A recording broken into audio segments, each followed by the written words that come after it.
Good morning, welcome to Morning Outlook. This is Kim speaking on Tuesday the 12th of March. So, first things first, let's have a look at the news events. We've already had the jobs data out this morning for the UK. I was just looking at this. It's a little bit on the mixed side of things here. The key things here really is the earnings themselves. The change in earnings ex bonuses is 6.1 versus the forecast is 6.2, so slightly less than expected. Year on year 5.6 versus 5.7, so that's followed through both annual figures and recent figures there. Looking at unemployment, that rose a shade from 3.8 to 3.9, slightly, or from the forecast of 3.8 to 3.9. Previous was actually 3.8, so it has risen. So yeah, not a great deal of change in forecast. There's not a lot to say. Well, things are dropping off quickly, but it's for a very slow drop here at the moment, which means that interest rates will probably be left, and the more we see like this, the more interest rates will be left, particularly by those hawkish Bank of England players. Right. Now, looking forward to today then, we've got the US data out later, and this is the key thing. There won't be any US speakers now. We're into the blackout, as they refer to it, as being for the US speakers, so whatever comes of this, there will not be any comments on it, but we've got the inflation data coming out later, and that's the CPI expected to come in about 3.1. Anything less than this will be dollar negative. Anything more would be dollar positive, basically. Month on month, 0.4. It's supposed to pip up a point there. And the year on year figures, actually, the core figures, this is really what I wanted to look at, sorry, actually. 3.7 versus 3.9, 0.3 versus 0.4. Anything, as I say, anything less than these numbers, it would be quite dollar negative. So that's the key stuff. Other things here, we've got an ECB speaker at 8:11. We've got a Hoffman Bank of England's man speaking. Okay, right. Let's look at the market. So we know we can't do too much before the news, the key news, but my favourites going here, the euro dollar here, it's been in this lovely trend here. It's running off its weekly pivot at the moment. I was talking about this last night in the swing session I did. It has actually broken. It would have triggered me into the long side here. I could take the trade. There's significant risk in doing so. On the shorter time frame, it's really still quite choppy here. Now I could, again, I could set things up for later and look at a possible break of these highs back here, slightly higher highs. Look at something there, come nearer the news to see if it breaks out and I get caught in early. But well, I'll make an assessment later. I do want to be on a bit of a swing. I think this might have some more legs in it yet.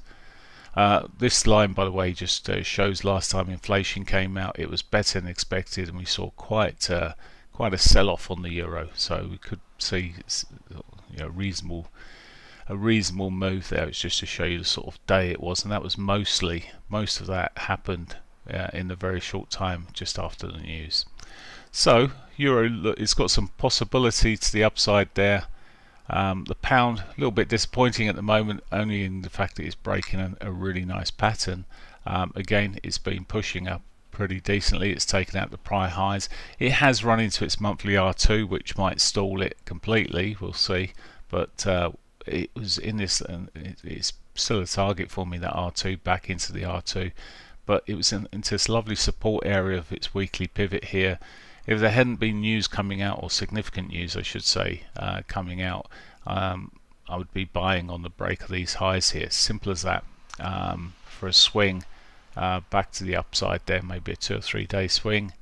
We'll see what happens. It might still sort of set around that. The problem we have at the moment is it's coming off its daily pivot here and edging its way back. We saw it yesterday. I expected it would ride its way to the downside. The consolidation wasn't near the high, it was away from the high. It followed through. We could, with this consolidation we're seeing here, see it still step down.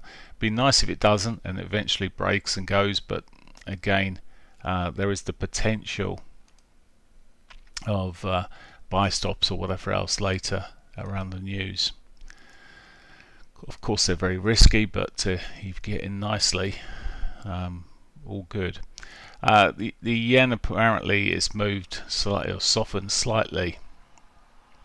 See the dollar pushing up here on a comment made by the Bank of Japan governor, but it seems that people just want to pick up on, I did as well initially until I read the whole sentence where he said that they're still looking to come out of the negative interest rate. So this might soon be running back to the downside. It's already run up to its daily R2s here, but the pivots are so pinched because of yesterday's very little range, a very tight range. We'll see what happens, but that could continue to roll off as the morning passes on. Still got a lot of risk with inflation out later. Australian dollar, let's just run back one. Again, more recently it's put the higher low in. Sentiment is quite negative on all these commodity currencies, I should add. So the Aussie, the CAD, the New Zealand dollar, the sentiment, big money sentiment is pretty negative. Well, it's changed very negative on the New Zealand dollar suddenly.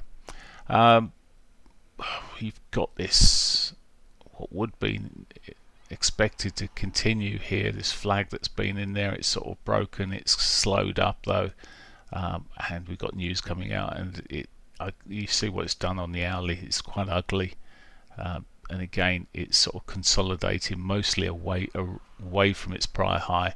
Yes, it flagged initially, but the more it sort of sits here in this consolidation phase, the less I trust it. Of course, unless the news comes out and supports it and it pushes back up. But that could be a sell stop in there. US dollar CAD, it's again, yesterday was almost a nothing day really. A bit of a pop and a drop in the afternoon. There we go. It popped up there midday there and pulled back in. Still in the tight ranges. Not a lot to be done. The story goes through most of these currencies the same. New Zealand dollar consolidating around here. I would be looking at potential sell points.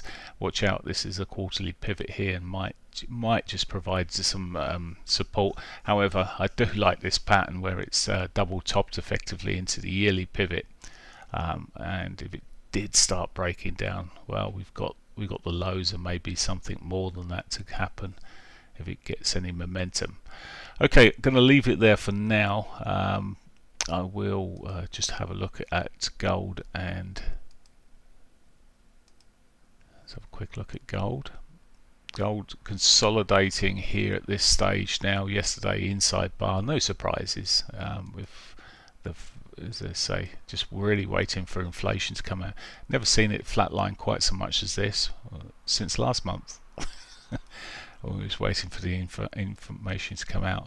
Crude's picked up a little bit on the short term here, but it's still, I quite like the little pattern back into its yearly pivot. Looking positive, but it's just been so flat and choppy. As I said last night, it's sort of come off my radar a little bit. I'm just checking it each day, see what it's doing, but not overly interested in it. It's just too bitty as it sits there. And S&Ps, well, they finally closed fractionally down yesterday, but still sitting in there. We're pushing up again this morning. All positive at the moment. Though, again, no, watch out for the inflation because that could hit the S&Ps quite hard either way. Anything lower data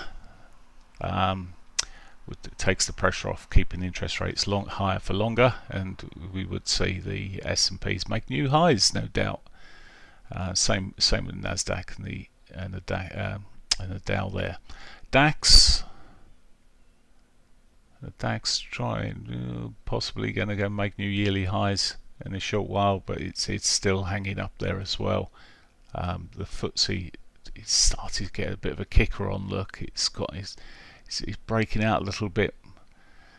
Maybe this is it. It's going to start moving and catch up with the others, take the highs out and move up there, but quite sluggish. And finally, I shouldn't ignore this because it's so much in the news at the moment, but Bitcoin continuing to push up. Looked at this last night, was discussing this in terms of its price action.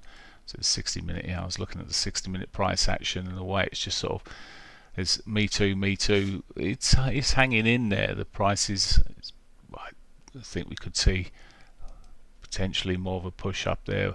How much this news will affect Bitcoin later, well, we'll have to wait and see on that one. I can't answer that actually. Where was it? Well, it was not even being affected last time. It's the 13th of February was the last time we had the inflation out. It didn't have any effect on it whatsoever.